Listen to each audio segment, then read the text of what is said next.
Hi friends, సరదాగా ఫ్యామిలీతో కలిసి మూవీ చూడాలనుకుంటున్నారా? అయితే మీకోసమే ఈ మూవీ సజెషన్. మూవీ నేమ్ కుటుంబస్థాన్, అంటే తమిళ్లో ఫ్యామిలీ మ్యాన్ అని అర్థం. ఈ మూవీ తమిళ్లో రిలీజ్ అయ్యి హిట్ అయింది. ఇప్పుడు తెలుగులో డబ్ అయ్యి రిలీజ్ అయింది. మన జీ5 లో స్ట్రీమ్ అవుతుంది. సినిమా ఎలా ఉందో తెలుసుకుందామండి. మన హీరో పేరు నవీన్. తను ఒక యాడ్ ఏజెన్సీ కంపెనీలో మేనేజర్ గా వర్క్ చేస్తూ ఉంటాడు. తనకు వచ్చే చాలీ చాలని జీతంతో కుటుంబాన్ని చూసుకుంటూ ఉంటాడు. మన హీరోకి ఒక లవర్ కూడా ఉంది.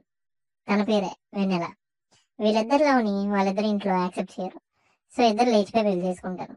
లేచిపోయి పెళ్లి చేసుకున్న తర్వాత హీరో ఇంట్లో వెన్నెలని కోడలుగా యాక్సెప్ట్ చేయడం మొదలు పెడుతుంటారు. అదే టైంలో వెన్నెల ప్రెగ్నెంట్ అని తెలుస్తుంది. వైఫ్ ప్రెగ్నెంట్ అవడంతో తన ఖర్చులు, ఇంట్లో ఖర్చులు చూసుకుంటూ ఆఫీస్ లో చాలా కష్టపడుతూ ఉంటాడు మన హీరో. అదే టైంలో తన ఉద్యోగం పోతుంది. తన ఉద్యోగం పోయిందని ఇంట్లో చెప్పడు. ఇంట్లో చెప్పకుండా మనీ కోసం ఏదైనా మేనేజ్ చేయడానికి ట్రై చేస్తాడు. దానికోసం హీరో లోన్ యాప్స్ నుంచి లోన్ తీసుకోవడం, వేరే వాళ్ళ దగ్గర నుంచి డబ్బులు తీసుకోవడం ఇలాంటివి చేస్తూ ఉంటాడు. అయినా రోజు రోజుకి డబ్బులు అవసరం ఇంకా పెరుగుతూనే ఉంటది.